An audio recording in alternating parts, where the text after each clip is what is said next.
Oke, bismillahirrahmanirrahim. Assalamualaikum warahmatullahi wabarakatuh.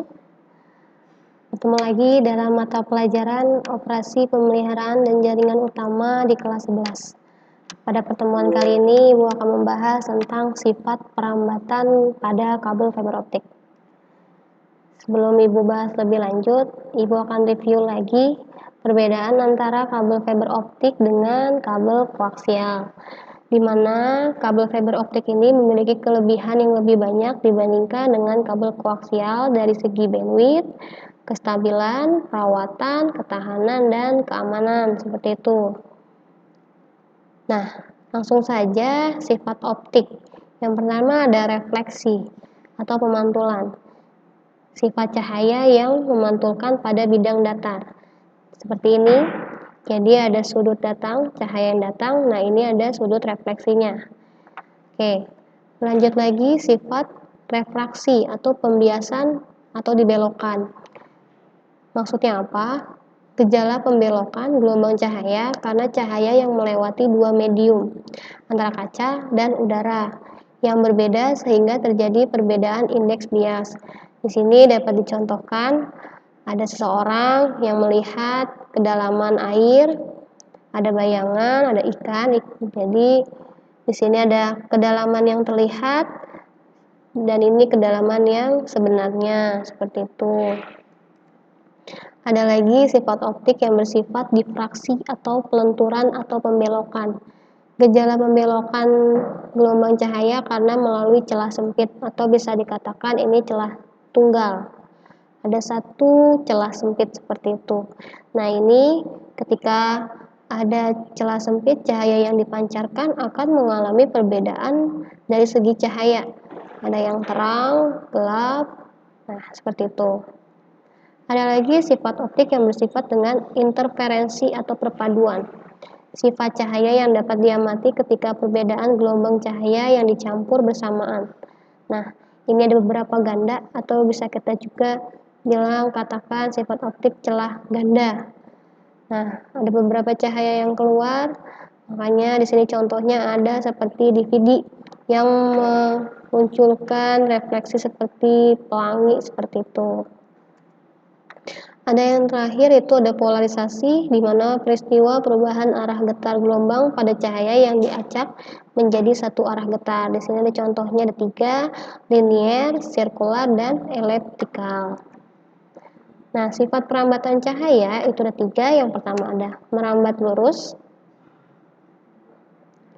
ada lagi dipantulkan, dan yang terakhir dibiaskan keluar dari inti, dimana ini saya analogikan seperti core-nya, dan ini adalah claddingnya, seperti itu.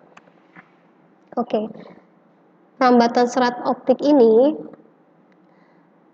bermula dari adanya fisikawan dari Irlandia, John Tyndall, menemukan cara pada tahun 1870 cahaya ini ternyata dapat dibimbing melalui jalur yang berliku dan memutar sehingga cahaya dapat tersebar melalui media sepanjang lintasan melengkung maupun garis lurus.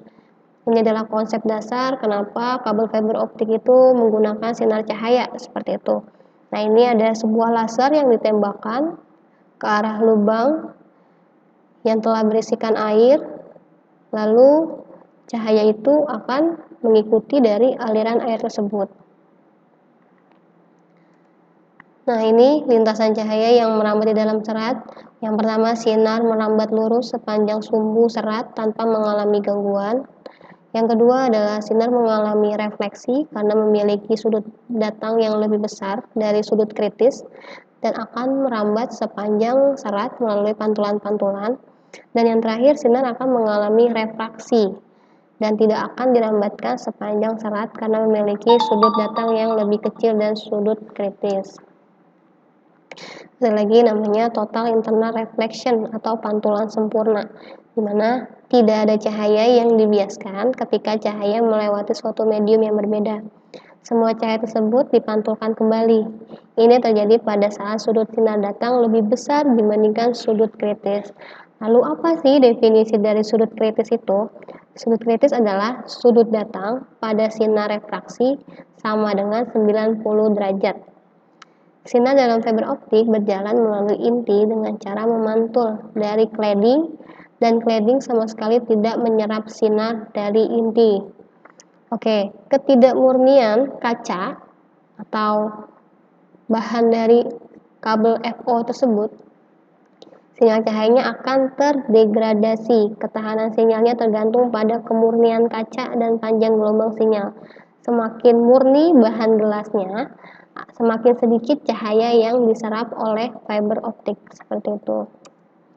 Nah, ini ada dua material, ada udara dan air, dan ini adalah garis normalnya, di mana cahaya yang bergerak dari material dengan indeks bias lebih besar ke material dengan indeks bias lebih kecil, maka akan bergerak menjauhi sumbu tegak lurus.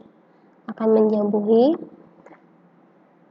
Sedangkan cahaya yang bergerak dari material dengan indeks bias lebih kecil ke material dengan indeks bias lebih besar, maka akan bergerak mendekati sumbu tegak lurus. Seperti itu. Oke, cukup sekian penjelasan dari Ibu. Wassalamualaikum warahmatullahi wabarakatuh.